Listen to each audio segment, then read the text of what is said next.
Olá, a paz. Recomeçaremos a partir deste momento a nossa Escola Bíblica Dominical Online, cujo tema principal é compreendendo a batalha espiritual. E a lição de hoje, para que nós possamos compreender o que é batalha espiritual, é o conflito com o mundo, a lição número 3. Já vimos uma introdução, vimos o conflito com a carne, a natureza decaída do ser humano, e agora o conflito com o mundo. Nós vamos entender o que significa isso. E a partir da leitura do texto que se encontra na primeira epístola de João, capítulo 2, versículo 15, nós estaremos lendo a Nova Almeida atualizada da Sociedade Bíblica do Brasil, que diz assim: não amem o mundo, nem as coisas que há no mundo.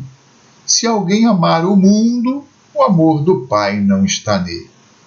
O que significa isso? O que é o conflito com o mundo?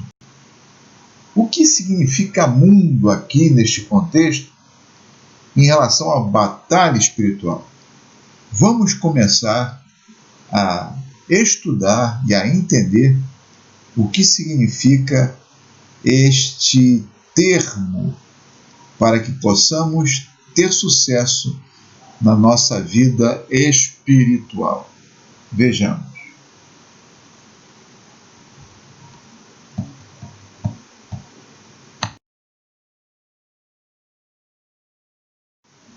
Você já reparou nas notícias de capa dos jornais e revistas?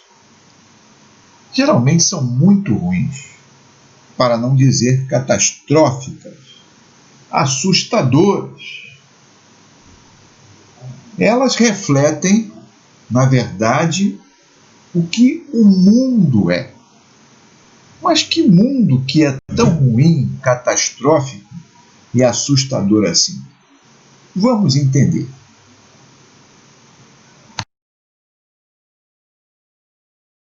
Veja, por exemplo, esta manchete que saiu no jornal Extra do Rio de Janeiro, falando de mais uma vítima letal de bala perdida naquele município. Uma criança no ventre de sua mãe, morta por uma bala perdida. Uma notícia horrorosa. Não somente ouvir, ler ou assistir. As notícias que são vinculadas na mídia falam não só de morte e crueldade, elas levam a pessoa a se perguntar: que mundo é esse? E nós gostaríamos de fazer essa pergunta: que mundo é esse? Para que nós possamos entender este construto, esta palavra mundo, no contexto da batalha espiritual. Vamos ver.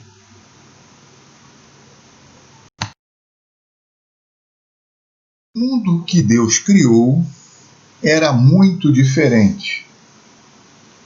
O texto de Gênesis, capítulo 1, versículo 31, na Nova Almeida atualizada, diz assim: Deus viu que tudo que havia feito, eis que era muito bom. O mundo que Deus criou e botou os nossos primeiros pais, Adão e Eva, era muito bom. Era inigualável. Era um mundo tranquilo, harmonioso, de paz, calma e serenidade. Esse era o mundo que Deus criou. Deus fez o mundo assim.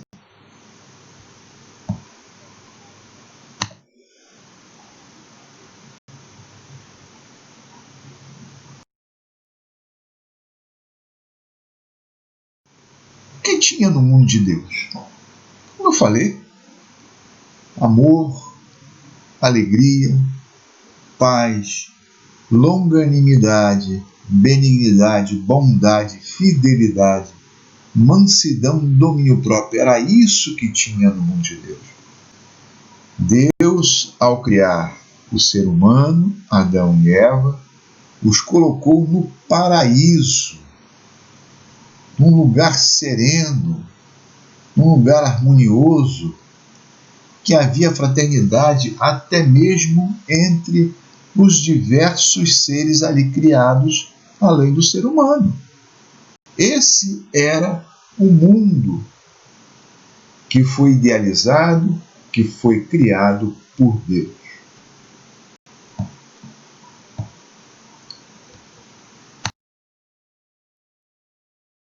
Entretanto, o mundo que Deus criou sofreu um abalo. Foi abalado pelo pecado do ser humano. Lá em Romanos 5, versículo 12, na Nova Almeida Atualizada, está escrito assim: por um só ser humano entrou o pecado no mundo. Todos nós conhecemos o relato bíblico da tentação que Adão e Eva sofreram e nela caíram ao comerem do fruto da ciência do bem e do mal. Desobedeceram a Deus. E por conta desse ato equivocado dos nossos primeiros pais, o mundo sofreu uma sanção, o mundo sofreu a disciplina, o mundo sofreu as consequências desse ato de Adão e Eva.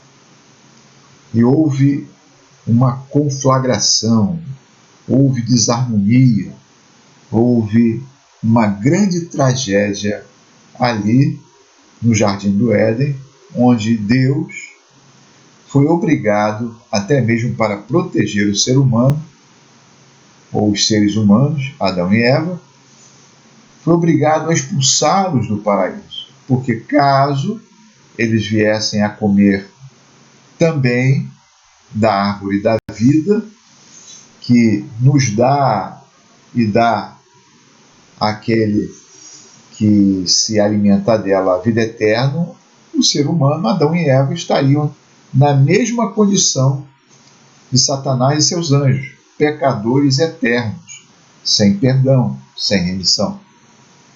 E para proteger o ser humano, Deus os expulsou depois de interrogá-los, como é que eles sabiam que estavam ali despidos, por que eles estavam se escondendo de Deus. Deus, claro e lógico que sabia do que havia ocorrido, mas queria ouvir da boca do próprio Adão, da sua própria criatura, acerca do erro que ele havia cometido.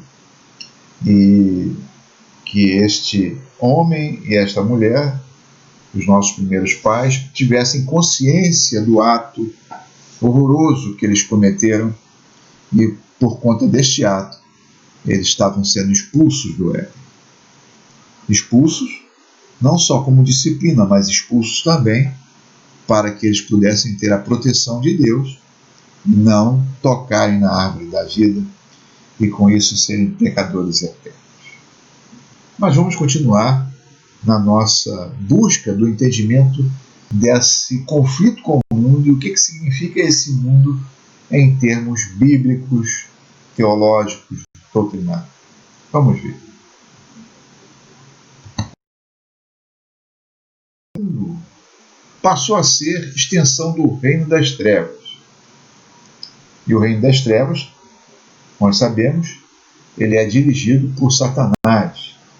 Ele é dirigido por Lúcifer, o diabo, aquele que joga contra Deus, aquele que é adversário do povo de Deus, aquele que faz tudo para perturbar a criação e o universo.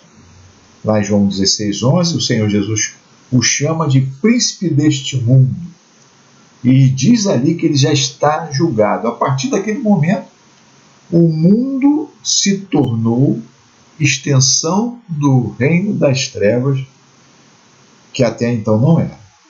Vamos entender isso um pouco mais para compreendermos o conflito com o mundo e como ele se correlaciona na temática da batalha espiritual.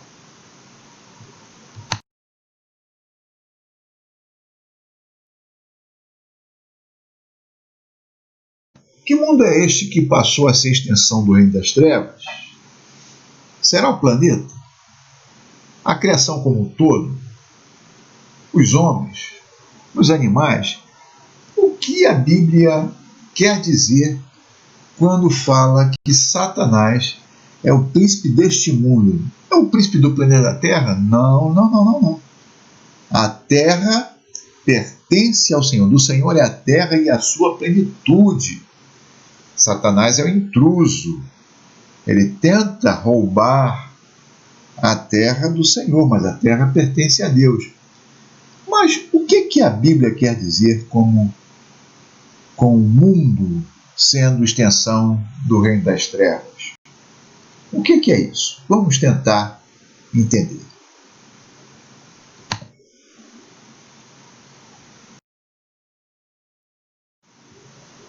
O grande pregador, fundador do movimento metodista, John Wesley, que viveu no século XVIII, dos anos de 1703 a 1791, disse, a uma certa feita, o seguinte: a conversão tira o cristão do mundo. A santificação tira o mundo do cristão. O que Wesley quis dizer com isso? Por acaso Wesley estava se referindo à conversão como tirar o cristão do planeta Terra? Ou a santificação também tirar o cristão do universo? O que é isso? Vamos entender melhor.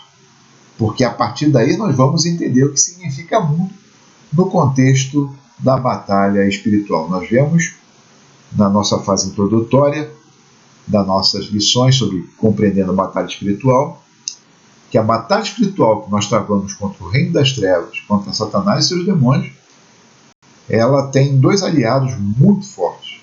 O primeiro é a carne, a natureza decaída do ser humano. E o segundo aliado é o mundo. Que mundo é esse? O que é esse mundo que o Wesley está se referindo? Vamos ver. No Novo Testamento há 3 palavras que significam mundo, ou são traduzidas desta forma. Vejamos.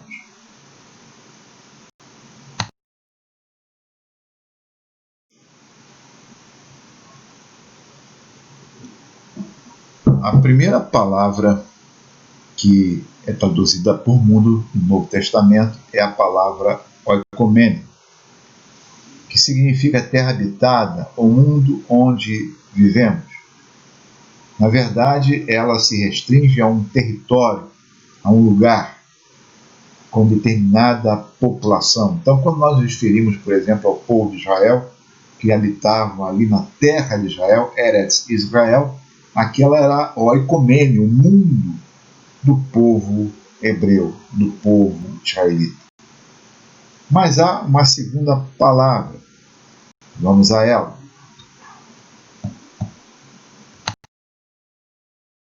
A segunda palavra é a palavra aion, que significa mundo em determinada época, que significa era, século, geração.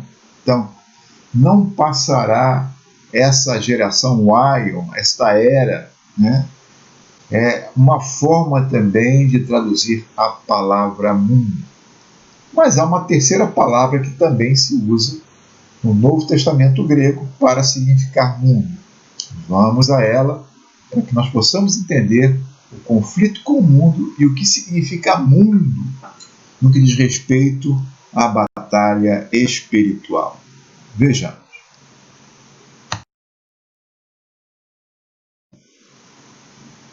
A terceira e última palavra que é traduzida por mundo no Novo Testamento é a palavra cosmos. Mundo, ordem, organização, constituição, sistema do mundo. É exatamente aqui que vai entrar esta percepção citada por Wesley e citada também por João no texto que nós lemos no início. A conversão tira o cristão desse sistema do mundo, não do planeta, não da Terra, nem do universo, A santificação tira o mundo de dentro do cristão. Ou seja, as concepções, a visão, a ordem, o sistema mundano que faz e que obedece e que é um aliado do reino das trevas. A palavra cosmos, então, significa mundo físico, mas também descreve o sistema ou ordem do mundo que governa os seres humanos. E esse sistema decaído, formado por pessoas decaídas, pessoas na sua maioria afastadas de Deus, afastadas da comunhão com o Senhor, estas pessoas vão unir as suas obras da carne, da sua natureza decaída, e formam um sistema totalmente leviano, irresponsável, vinculado ao reino das trevas. É este mundo tenebroso que a Bíblia fala, que a Bíblia coloca como sendo um aliado de Satanás, assim como é também a natureza decaída de cada ser humano individualmente.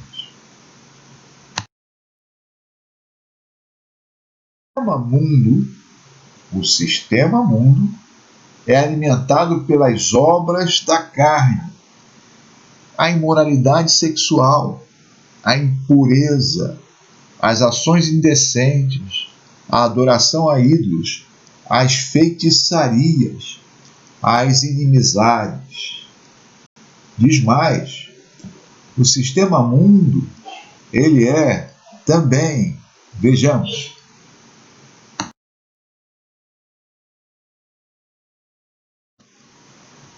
vinculado e fundamentado por brigas, ciumeiras, acessos de raiva, ambição egoísta, desunião, divisões, invejas.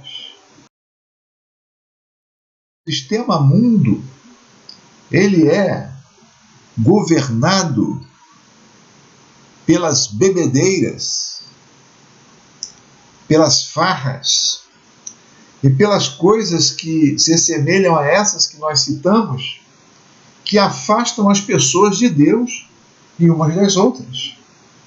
É esse sistema mundano, onde não há justiça, onde não há amor, onde não há paz, onde não há tolerância, onde não há irmandade, onde não há fraternidade.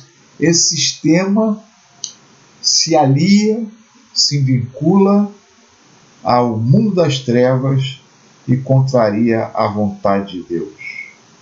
Faz com que as pessoas vivam de forma errada e de forma afastada do Todo-Poderoso.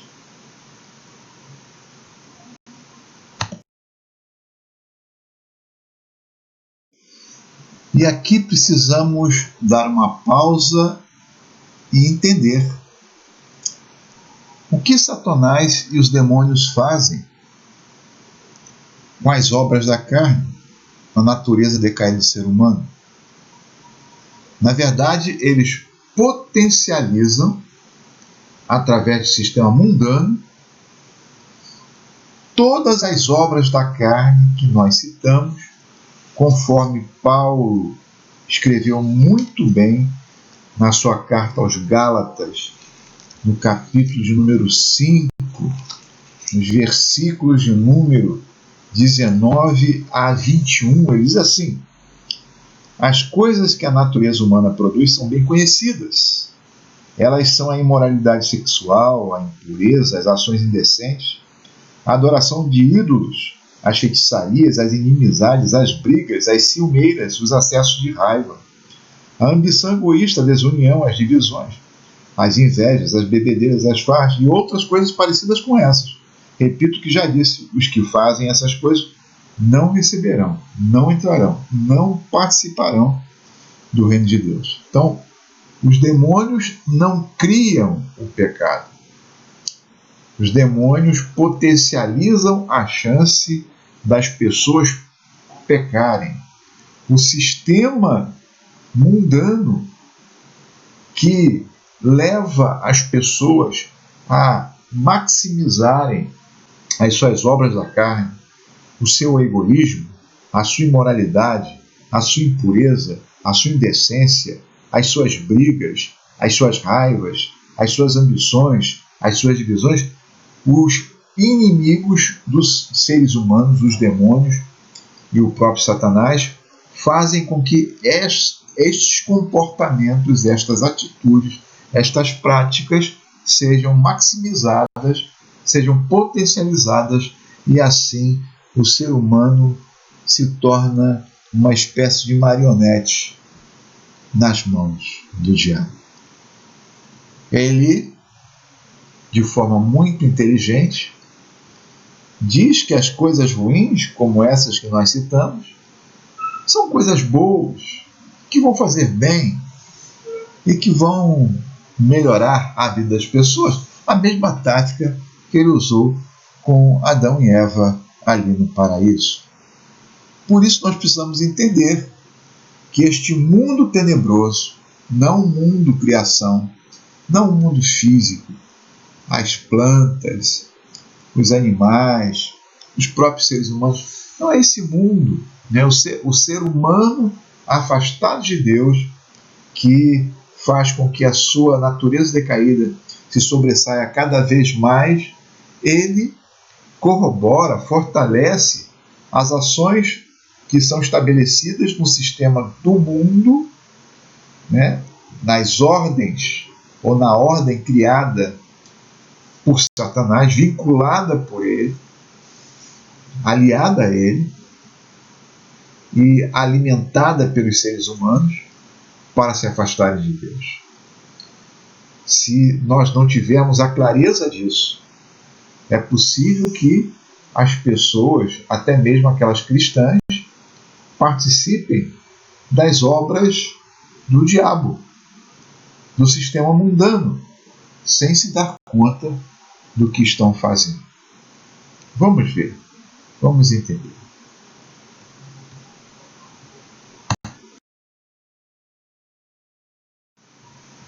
Primeiro João capítulo 5, versículo 19, na nova tradução em linguagem de hoje, nos diz o seguinte: sabemos que somos de Deus e que o mundo todo está debaixo do poder maligno. Na versão Almeida diz que nós somos de Deus e sabemos que o mundo está no maligno. O inimigo das nossas almas, ele fala que essas atitudes, esses comportamentos vinculados às obras da carne, não tem nada de errado. Se te faz feliz, a imoralidade, a impureza, as ações indecentes, o praticar feitiçaria, viver de inimizade, de briga com os outros, se te faz feliz isso, não tem problema algum, não tem nada de errado. É exatamente aí que nós precisamos ter o discernimento para entender como esse sistema mundano vai aplacando e vai escravizando os seres humanos para fazerem a vontade do inimigo, para fazerem a vontade do diabo. Veja.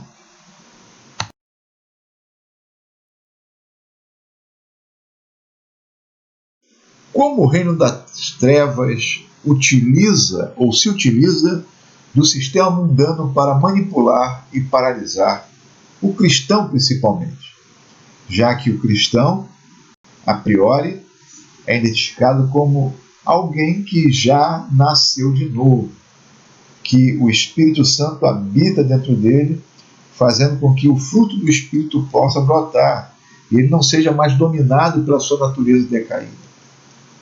O sistema mundano, ele procura estimular o cristão a ganhar tesouros e buscar aprovação, ter poder, ter sucesso, ter respeito e se afastar de Deus. Lucas 9, de 23 a 29, o Senhor Jesus nos fala o seguinte: depois disse a todos o Senhor Jesus: se alguém quer ser meu seguidor, que esqueça os seus próprios interesses. Esteja pronto cada dia para morrer, como eu vou morrer, e me acompanhe. Pois quem põe os seus próprios interesses em primeiro lugar nunca terá a vida verdadeira. Mas quem esquece a si mesmo por minha causa terá a vida verdadeira. O que adianta alguém ganhar o mundo inteiro, mas perder a vida verdadeira e ser destruído? Ou seja, sempre o sistema mundano está insuflando, estimulando, motivando as pessoas a se colocarem no primeiro lugar, a não olhar para o próximo, a não olhar para Deus, a não olhar para a comunidade, a buscar aprovação, a ganhar muito, a ter poder, ter sucesso e ser totalmente alijado e afastado de Deus. O sistema mundano faz isso.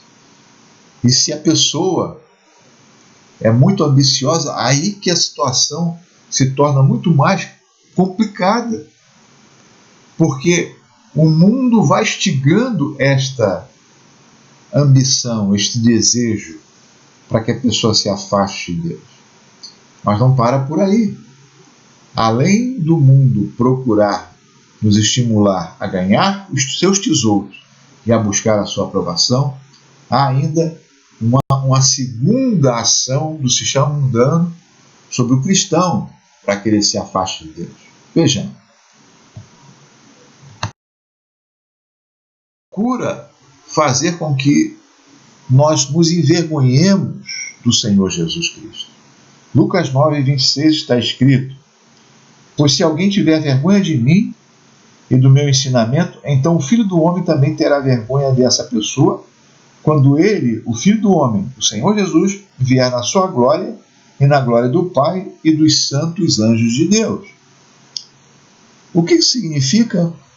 Significa que o mundo, a todo instante, vai exaltar a sua própria sabedoria, exaltar o seu próprio sistema, em detrimento do Evangelho.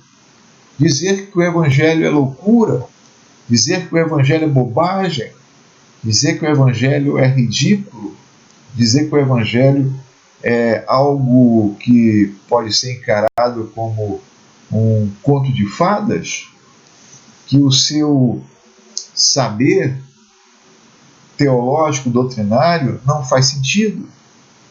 E nós sabemos pela carta de Paulo aos Coríntios que o homem natural e o homem carnal não entendem aquilo que é vontade de Deus. Por isso que Paulo, na carta aos Romanos, ele é enfático.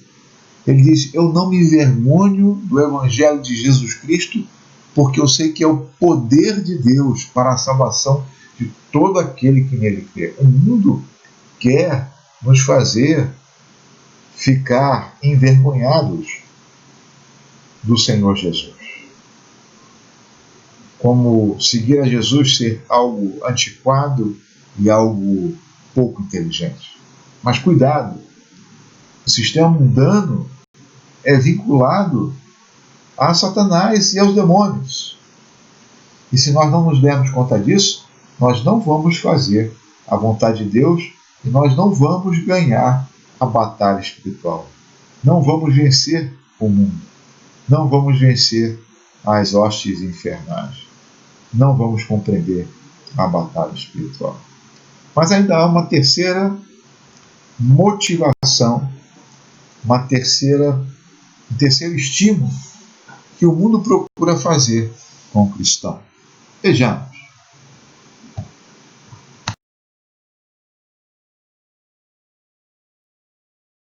O mundo busca fazer com que os cristãos sigam seus padrões de pensar e agir, fomentando valores que contradizem completamente o Evangelho. E este é o problema mais nevrálgico, mais profundo que nós estamos enfrentando nos dias de hoje?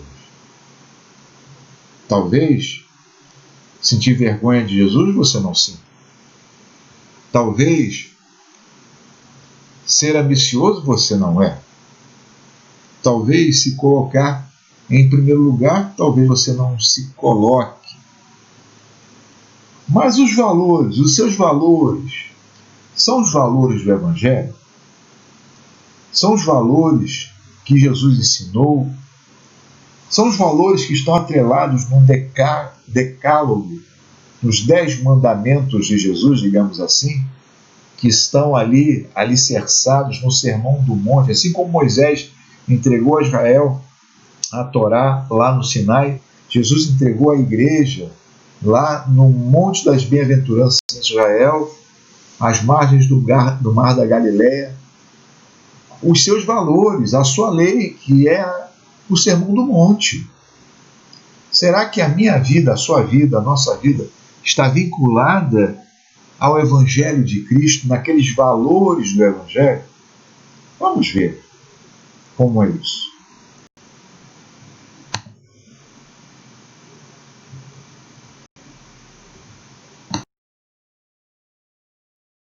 Valores do Evangelho?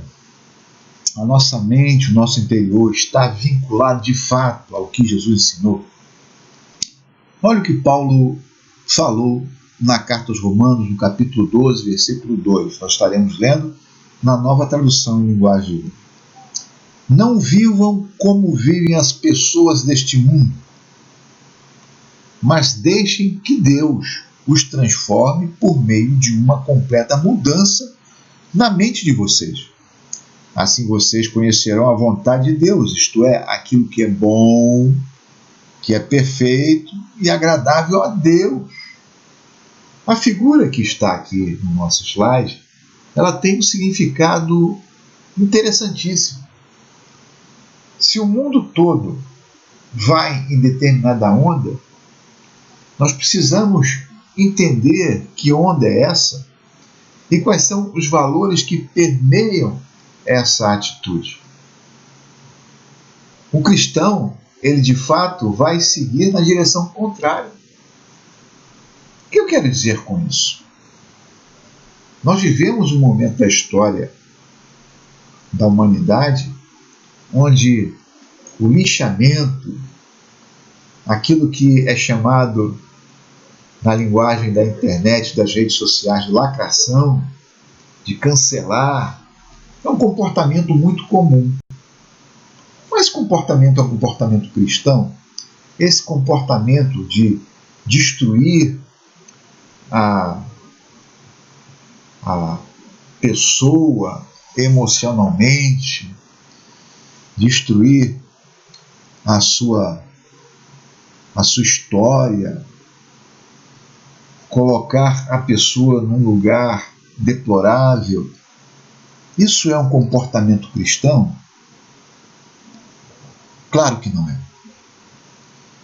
Jesus, lá no Evangelho de Mateus, ele nos deu exemplo.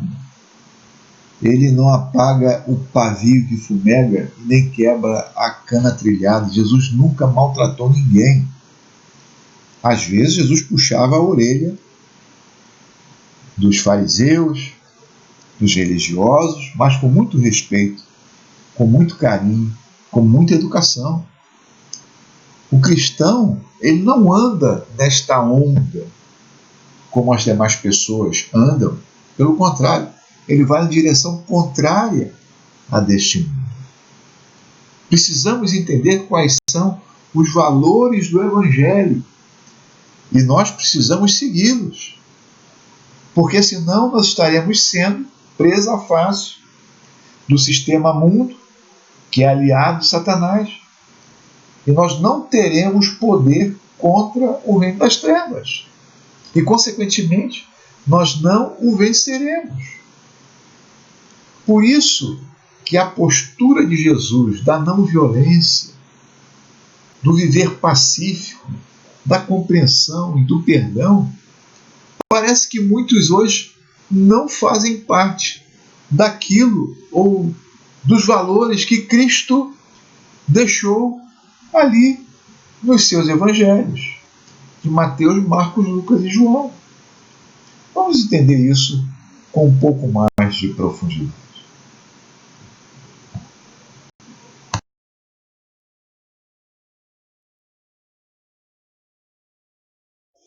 O cristão não pode seguir a onda do mundo. Ele precisa ser diferente. Ele precisa seguir na direção contrária. Como o reino das trevas se utiliza do sistema do mundo para manipular e paralisar o cristão?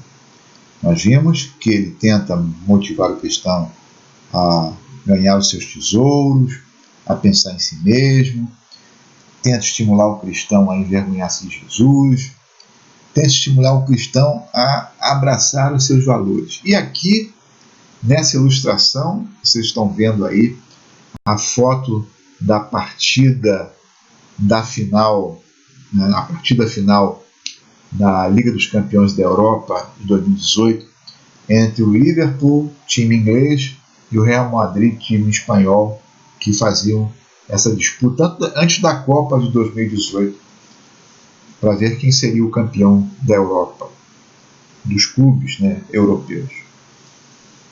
E aquele jogador de branco, que parece que está dando uma chave de braço no jogador em vermelho, né? O de branco, de roupa branca, é o zagueiro do Real Madrid chamado Sérgio Ramos, e em vermelho é o atacante do Liverpool, Mohamed Salah, um jogador excepcional. E Sérgio Ramos, ele burlou a regra do futebol, fazendo um ataque feroz ao jogador Salah, não respeitando as regras, querendo ganhar a todo custo, como ganhou aquela partida contra o Liverpool, porque ele machucou o Salah. O time inglês ficou extremamente abalado com essa contusão do seu principal jogador e perderam a partida ali para o Real Madrid. Mas não foi uma vitória com beleza. E é exatamente isso que eu gostaria de enfocar em termos de valores cristãos. O Sérgio Ramos, jogador do Real Madrid, queria ganhar por ganhar. Ele não queria respeitar as regras. Ele não queria ver ou colocar ali em avaliação, em juízo, os talentos de um time ou outro. Ele queria simplesmente estar em primeiro lugar.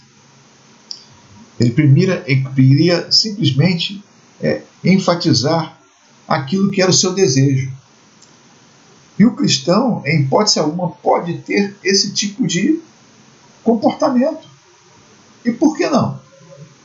Por que o cristão não pode ser ambicioso como o Sérgio Ramos? Ele precisa sofrer tanto como o Salah sofreu, Mohamed Salah sofreu na mão desse maldoso zagueiro? É isso? Sim. O cristão segue regras. A regra do cristão chama-se Evangelho de Jesus, a Bíblia Sagrada, a Palavra de Deus. E é fundamentado nessas regras, nesses valores, nesses princípios que o cristão deve andar. Porque se ele não andar conforme as suas regras, como Paulo diz, olha o que Paulo fala a respeito do atleta. Vamos ver.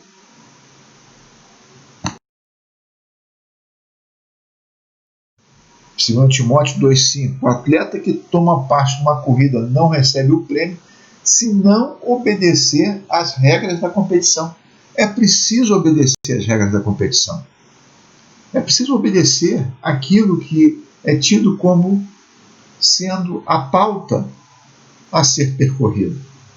E Paulo, nessa carta a Timóteo, está fazendo uma correlação do lavrador, do atleta, do soldado, em relação ao cristão. O cristão segue normas, regras, e não há nada de mal nisso, porque o cristão precisa, não é legalismo, o cristão precisa fundamentar os seus valores, o seu olhar, a sua percepção naquilo que a Bíblia ensina. e não seguir aquilo que o sistema mundo ensina. Quer mais um exemplo? Para que você possa entender como esse sistema mundo vai adentrando na vida das pessoas e as pessoas nem se dão conta. Vejam, se o Sérgio Ramos tivesse a percepção do que ele fez, ele jamais ganharia uma competição usando esse tipo de artifício ou de artimanha, machucando seu adversário. Ele disputaria tão somente no futebol. Afinal, o futebol não é um esporte de luta, é um esporte coletivo onde a intenção é fazer gol no adversário, apenas isso, não machucar, não maltratar o time oposto. O cristão também precisa fazer isso. Nós lutamos contra Satanás e o seu reino, não contra as pessoas.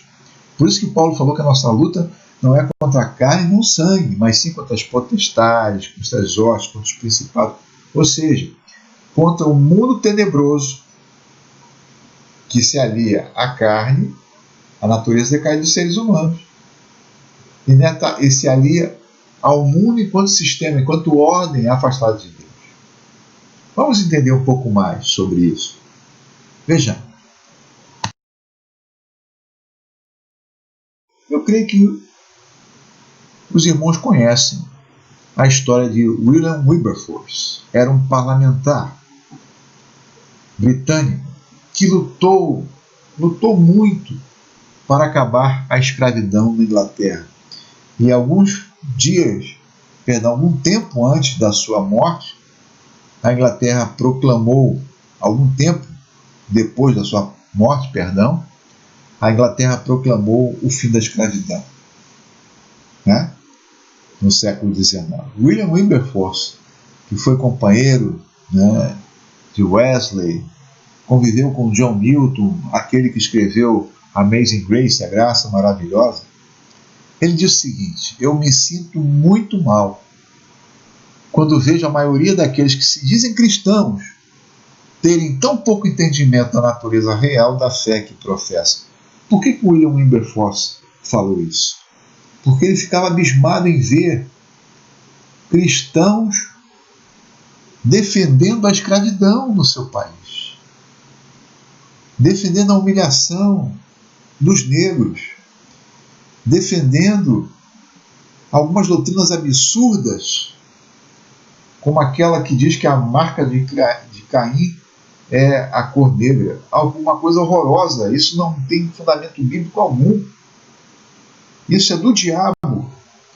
Faz parte de uma obra da carne que se chama divisão. É isso. Racismo é divisão. E esses valores racistas, preconceituosos, discriminatórios, eram defendidos por muitos cristãos na época de William Wilberforce. Mas o William Wilberforce, se os irmãos quiserem assistir o filme Amazing Grace, que conta a história do William Wilberforce, assistam, da Graça Filmes, muito interessante, muito bonito. Os irmãos verão um homem lutando, até mesmo com aqueles que se diziam cristãos, para viverem em conformidade com os valores do Evangelho e não seguirem os valores do mundo. É isso que a Bíblia nos ensina. Se nós não tivermos esse entendimento, nós não vamos ganhar a batalha espiritual. No conflito com o mundo, só um caminho para o cristão, só existe um caminho para o cristão sair vitorioso. É a transformação da sua mente, dos seus valores, nos valores do cristianismo, nos valores de Jesus Cristo, nos valores da Bíblia Sagrada. Se esses valores não estiverem fundamentados, alicerçados, dominando a nossa mente, o nosso coração, a nossa alma, o nosso espírito, nós faremos a vontade da carne e do mundo e estaremos invalidando a ação de Deus na nossa vida e, consequentemente, perderemos a batalha espiritual para o reino das trevas. Hoje eu convido você a refletir sobre isso.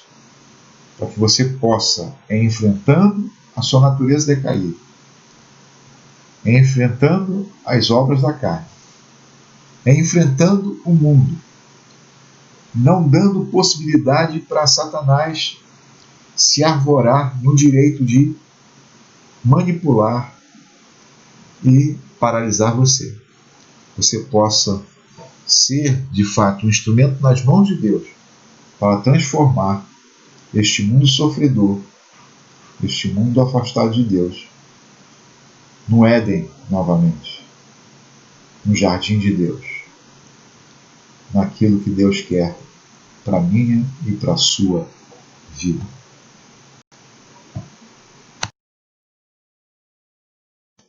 Por isso, meus irmãos, que nós precisamos entender que há cristãos hoje que brigam, que se puderem até matam, que têm um discurso de ódio, não seguem aquilo que Pedro fala na sua primeira epístola, no capítulo 2, versículo 23, a respeito de Jesus. Por quê? Pedro fala que nós deveríamos seguir e devemos seguir o exemplo de Cristo, dos valores de Cristo, para que nós possamos vencer na batalha espiritual. Vejam essa caricatura. Há muitos que se dizem cristãos hoje que são assim, maltratando as pessoas, insultando as pessoas. Ao invés de sofrerem, causam sofrimento para os outros. E Pedro nos fala que Jesus, quando foi insultado, não respondeu com insultos. Quando sofreu, não ameaçou, mas pôs a sua esperança em Deus, o justo juiz. 1 de Pedro 2, versículo 22, versículo 23, na Nova Tradução Linguagem de hoje. É isso que Deus espera de nós, que nós sejamos diferentes, que nós sejamos, de fato, homens e mulheres de Deus, que possam refletir Cristo e o Evangelho nas suas vidas. Fica aqui o nosso convite para que você possa transformar sua mente, ser um cidadão do reino de Deus e não permitir que os valores do mundo assumam a sua vida e destruam aquilo que é a obra de Deus na sua existência. Deus te abençoe. Amém.